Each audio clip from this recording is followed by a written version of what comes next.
Hello, അൽ അസ്ജദ് online ക്ലാസ്സിലേക്ക് ഏവർക്കും സ്വാഗതം. ഇന്ന് നമ്മൾ കേറ്ററ്റിൻ്റെ സൈക്കോളജി പാർട്ടിൽ നിന്നും 5 പ്രീവിയസ് ക്വസ്റ്റ്യൻസ് ആണ് ഡിസ്കസ് ചെയ്യുന്നത്. അപ്പോൾ നമുക്ക് ഒന്നാമത്തെ ക്വസ്റ്റ്യനിലോട്ട് കടക്കാം. ഒന്നാമത്തെ ചോദ്യം: വാചികവും അവാചികവുമായ ആശയവിനിമയവും അതോടൊപ്പം സാമൂഹികമായ ഇടപെടലിനെയും മോശമായി സ്വാധീനിക്കുന്ന വികാസ വൈകല്യമാണ്. Option A cerebral palsy, B epilepsy, C autism, D ADHD. അപ്പോൾ ഈ ക്വസ്റ്റ്യൻ കാണുമ്പോൾ തന്നെ, ക്വസ്റ്റ്യൻ വായിക്കുമ്പോൾ തന്നെ വലിയ എന്തോ ഒരു സംഭവമായിട്ട് തോന്നും അല്ലേ? പക്ഷെ അതിലൊന്നുമില്ല കേട്ടോ, വളരെ സിമ്പിളായിട്ടുള്ള ഒരു ക്വസ്റ്റ്യനാണ്. അപ്പോൾ ഇത് മനസ്സിലാക്കിയാൽ നമുക്ക് ഈസി ആയിട്ട് ഈ ക്വസ്റ്റ്യന് ആൻസർ ചെയ്യാൻ പറ്റും. ഈ സ്ലൈഡിൽ ഞാൻ കാണിച്ചിരിക്കുന്നത് എല്ലാവരും ഒന്ന് ശ്രദ്ധിക്കൂ. സെറിബ്രൽ പാൾസി എന്ന് വെച്ചാൽ എന്താണ്? പ്രധാനമായിട്ടും കേറ്ററ്റ് എക്സാമിന് ചോദിക്കുന്ന ഒരു പാർട്ടാണ് ഈ സെറിബ്രൽ പാൾസി, ഓട്ടിസം, പിന്നെ ADHD. അപ്പോൾ എന്താണ് ഈ സെറിബ്രൽ പാൾസി എന്ന് വെച്ചാൽ അതൊരു ചലന വൈകല്യമാണ്. എന്ന് വെച്ചാൽ ഈ കൈകളുടെ പേശികൾക്ക് മുറുകൽ, അതുപോലെ തന്നെ സ്വാധീനക്കുറവ്, ബലക്കുറവ്, വിറയൽ വരിക. അപ്പോൾ എന്ത് ചെയ്യാൻ പറ്റില്ല? കുട്ടിക്ക് നേരെ പെൻസിൽ പിടിച്ച് എഴുതാൻ പറ്റുന്നില്ല. മനസ്സിലായോ? പേശികളുടെ ചലനവുമായി ബന്ധപ്പെടുത്തിയുള്ള വൈകല്യം, അതാണ് ചലന വൈകല്യങ്ങൾ. ഇപ്പോൾ കാലുകൊണ്ട് കുട്ടിക്ക് ഒന്ന് തെന്നിയെ നടക്കാൻ കഴിയുന്നുള്ളൂ. അതൊക്കെ വരുന്നത് സെറിബ്രൽ പാൾസിയിലാണ്. അടുത്തെന്താണ്? ഓട്ടിസം എന്ന് പറയുമ്പോൾ അവിടെ വരുന്നത് ആശയവിനിമയം, സാമൂഹിക ഇടപെടൽ എന്നിവയിലൊക്കെ കുട്ടിക്ക് ബുദ്ധിമുട്ട് അനുഭവിക്കുന്നു. അതുപോലെ തന്നെ ഈ ഓട്ടിസം ബാധിച്ച കുട്ടികളൊക്കെ നമ്മൾ ശ്രദ്ധിച്ചു കഴിഞ്ഞാൽ അവർക്ക് എന്താണ്, അവർ ചെയ്ത കാര്യങ്ങൾ തന്നെ റിപ്പീറ്റ് ചെയ്ത് വീണ്ടും ചെയ്തുകൊണ്ടിരിക്കും. അവർക്കൊരു ചെയ്ത കാര്യത്തോട് തന്നെ ആയിരിക്കും വീണ്ടും താല്പര്യം. അത് തന്നെ ഇപ്പോൾ ചിത്രം വരയ്ക്കുകയാണെങ്കിൽ ആ ഒരു പൂവാണ് വരച്ചതെങ്കിൽ അത് തന്നെ വീണ്ടും വരയ്ക്കുക. മനസ്സിലായോ? അതുപോലെ ഈ കുഞ്ഞുങ്ങൾക്ക് സംസാരിക്കാനും ബുദ്ധിമുട്ടുണ്ടാവും. ഓക്കെ, അപ്പോൾ ഇവിടെ നോക്കൂ, വാചികവും അവാചികവുമായ ആശയവിനിമയവും അതോടൊപ്പം സാമൂഹികമായ ഇടപെടലിനെയും മോശമായി സ്വാധീനിക്കുന്ന വികാസ വൈകല്യമാണ് എന്തെന്ന് പറയുന്നത്? ഓട്ടിസമാണ് കേട്ടോ. പിന്നെ ADHD എന്ന് പറയുന്നത് attention deficit hyper activity disorder. ആ പേര് സൂചിപ്പിക്കുന്നത് പോലെ തന്നെ അറ്റൻഷൻ കുറവായിരിക്കും, അതായത് ശ്രദ്ധക്കുറവുണ്ട്. അതുപോലെ ഹൈപ്പർ ആക്ടിവിറ്റി ആയിരിക്കും. ആ കുട്ടികൾ എന്ത് കാര്യം കണ്ടാലും അതിനെ വലിയ രീതിക്കെടുത്ത്, ഒരു ചെറിയ കാര്യമാണെങ്കിൽ വലിയ രീതിക്കെടുത്ത് അങ്ങനെ റിയാക്ട് ചെയ്യും. മനസ്സിലായോ? അപ്പോൾ കുട്ടികളിലെ ശ്രദ്ധക്കുറവ്, അമിതമായ വികൃതി, ഇതെല്ലാം എന്തിൻ്റെ ലക്ഷണങ്ങളാണ്? ADHD ലക്ഷണങ്ങളാണ്. ഓക്കെ, അപ്പോൾ ഇവിടെ ആൻസറായിട്ട് വരുന്നത് ഓപ്ഷൻ സി ആണ്, ഓട്ടിസം. അടുത്ത ചോദ്യം നോക്കിക്കേ. സാധാരണ വ്യക്തികളിൽ നിന്നും വ്യത്യസ്തമായി വായിക്കുന്നതിനുള്ള കഴിവിൽ കാണപ്പെടുന്ന ചിരസ്ഥായിയായ പ്രയാസമാണ് ഡിസ്കാൽക്കുലിയ, ഡിസ്ഗ്രാഫിയ, ഡിസ്ലെക്സിയ, ഡിസ്ഫേസിയ. അപ്പോൾ ഇത് ഓരോന്നും നമ്മൾ വ്യക്തമായിട്ട് പഠിക്കണം. ഓരോ പരീക്ഷയിലും ഏതെങ്കിലും ഒരെണ്ണം ഇത് ചോദിക്കും. അപ്പോൾ ഡിസ്കാൽക്കുലിയ എന്ന് വെച്ചാൽ എന്താണ്? ഗണിതക്രിയകൾ ചെയ്യാൻ കുട്ടിക്ക് അനുഭവപ്പെടുന്ന പ്രയാസത്തെയാണ് ഡിസ്കാൽക്കുലിയ എന്ന് പറയുന്നത്. കാൽക്കുലിയ ആ വാക്കിൽ തന്നെ ഉണ്ട്. കാൽക്കുലേഷൻസ് എന്തുമായിട്ട് ബന്ധപ്പെട്ടതാണ്? ഗണിതവുമായിട്ട് ബന്ധപ്പെട്ടതല്ലേ? അപ്പോൾ ഡിസ്കാൽക്കുലിയ എന്തുമായിട്ട് ബന്ധപ്പെട്ടതാണ്? ഗണിതക്രിയ ചെയ്യാനുള്ള പ്രയാസം.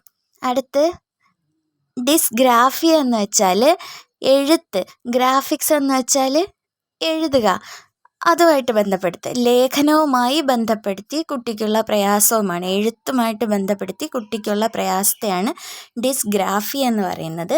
അതുപോലെ ഡിസ്ലെക്സിയ എന്ന് വെച്ചാൽ എന്തായിരിക്കും?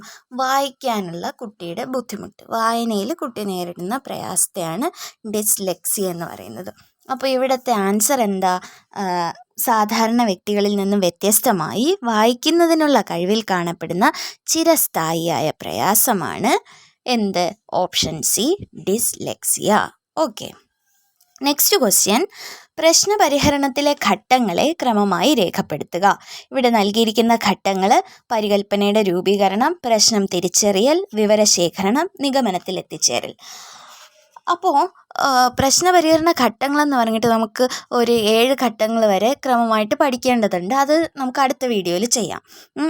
ഇവിടെ ഈ ഓപ്ഷൻസ് വെച്ചിട്ട് പ്രശ്നപരിഹരണത്തിൻ്റെ ഘട്ടങ്ങൾ എന്തൊക്കെയാണെന്ന് ചോദിച്ചാൽ നമുക്ക് ചിന്തിച്ചാൽ തന്നെ മനസ്സിലാവും. എന്ത് ചെയ്യണം? ആദ്യം ഈ ഘട്ടങ്ങൾ നോക്കിയിട്ട് ആലോചിച്ച് നോക്കിക്കേ. ഒരു പ്രശ്നം പരിഹരിക്കണമെങ്കിൽ എന്ത് ചെയ്യണം? അത് തിരിച്ചറിയണം അല്ലേ? എന്താണ് ആ പ്രശ്നമെന്ന് അറിയണം. അപ്പോൾ ഒന്നാമത്തെ സ്റ്റെപ്പ് എന്ന് പറയുന്നത് പ്രശ്നം തിരിച്ചറിയൽ. ഓക്കെ, അപ്പോൾ അതെവിടെയാണ്? ഓപ്ഷൻ ബിയിലാണ്. ഇപ്പോൾ പ്രശ്നം തിരിച്ചറിഞ്ഞു കഴിഞ്ഞാൽ അതുമായിട്ട് ബന്ധപ്പെടുത്തി നമ്മൾ എന്ത് ചെയ്യും? ഒരു പരികല്പന രൂപീകരിക്കും. എന്ന് വെച്ചാൽ ഇങ്ങനെ ചെയ്താൽ ഈ പ്രശ്നം സോൾവ് ആകുമായിരിക്കും എന്നുള്ള രീതിയിൽ പരികല്പന. അതാണ് അടുത്ത സ്റ്റെപ്പ്. അത് ഓപ്ഷൻ എ. അപ്പോൾ പരികല്പനയുടെ രൂപീകരണം. അത് കഴിഞ്ഞിട്ടാണ് നമ്മൾ എന്ത് ചെയ്യും? അടുത്ത് ആ പരികല്പനയും ഇത് സാധൂകരിക്കുന്ന വിവരങ്ങൾ ശേഖരിക്കാൻ തുടങ്ങും. കുറേ വിവരങ്ങൾ ഈ പ്രശ്നത്തെ എങ്ങനെ പരിഹരിക്കാം അതുമായിട്ട് ബന്ധപ്പെടുത്തി ബുക്കുകളിൽ നിന്നും അതുപോലെ മുതിർന്നവരോട് ചോദിച്ചിട്ടും ഒക്കെ വിവരങ്ങൾ ശേഖരിക്കും. പിന്നെ എന്ത് ചെയ്യും? ഒരു നിഗമനത്തിൽ എത്തിച്ചേരും. ഇങ്ങനെ ചെയ്തു കഴിഞ്ഞാൽ ഈ പ്രശ്നം പൂർണ്ണമായി പരിഹരിക്കപ്പെടും. ഓക്കെ, ഇതാണ് പ്രശ്ന പരിഹരണത്തിൻ്റെ സ്റ്റെപ്പ് എന്ന് പറയുന്നത്. ഇവിടെ ഓപ്ഷൻ നോക്കിക്കേ. ഓപ്ഷൻ എ നമുക്ക് ആദ്യമേ ആൻസറിൻ്റെ ഓപ്ഷനാണ് പറയുന്നത്. നമുക്ക് ആദ്യമേ ഡിലീറ്റ് ആക്കി കളയാം. കാരണം എന്താണ്? അവിടെ ഓപ്ഷൻ സി കൊണ്ടാണ് ആ ഓപ്ഷൻ തുടങ്ങുന്നത്. CDBA എന്ന് പറഞ്ഞിട്ട്. വിവരശേഖരണം കൊണ്ടാണോ പ്രശ്നപരിഹരണത്തിൻ്റെ ഫസ്റ്റ് സ്റ്റെപ്പായിട്ട് വരുന്ന? അല്ല. അപ്പോൾ 3 ഓപ്ഷൻ ബാക്കിയുണ്ട്. അതിൽ 3 പ്രശ്നം തിരിച്ചറിയൽ തന്നെയാണ് ഫസ്റ്റിൽ കിടക്കുന്നത് അല്ലേ? അടുത്ത് വരുന്നത് നമുക്കറിയാം. എന്താണ്? പരികല്പനയുടെ രൂപീകരണം.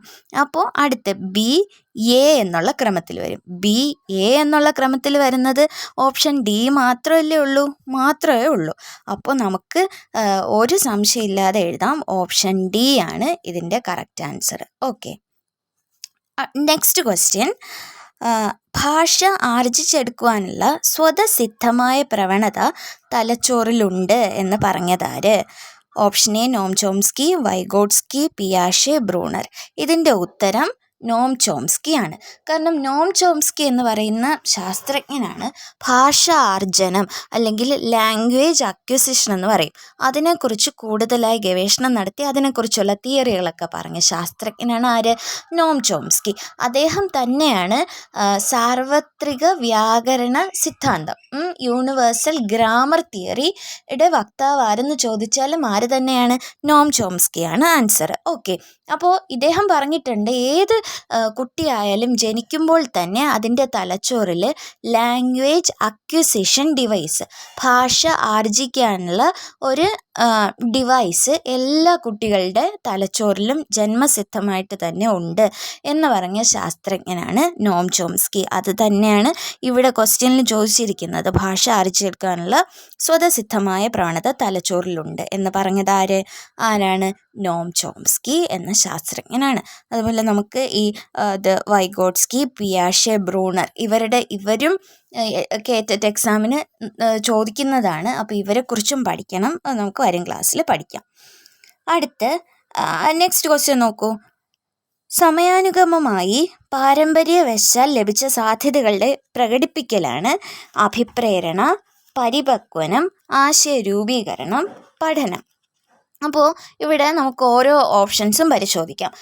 അഭിപ്രേരണ എന്ന് വെച്ചാൽ എന്താണ്? എന്തെങ്കിലും ഒരു പ്രവൃത്തിയിൽ ഏർപ്പെടാൻ ഒരു വ്യക്തിയെ പ്രേരിപ്പിക്കുന്ന ശക്തിയാണ് അഭിപ്രേരണ.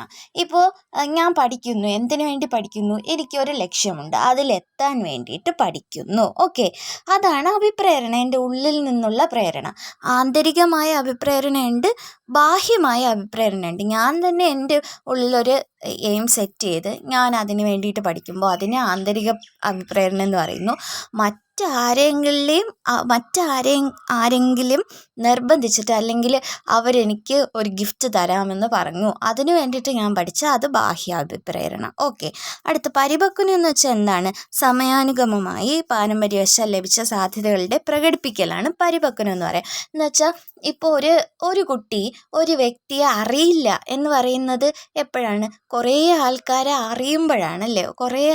കുറേ ദിവസം ജീവിച്ച് കുറേ ആൾക്കാരെ അറിയുമ്പോഴാണ് ഒരു വ്യക്തി ആദ്യമായിട്ട് കാണുമ്പോൾ അറിയില്ല എന്ന് കുട്ടി പറയുന്നത്. അപ്പോൾ ജീവിതം കടന്നു പോകുമ്പോൾ ലഭിക്കുന്ന ഒന്നാണ് പരിപക്വനം. സമയാനുഗമമായി ചിലപ്പോൾ പാരമ്പര്യം കൊണ്ടും ഇത് ലഭിക്കും.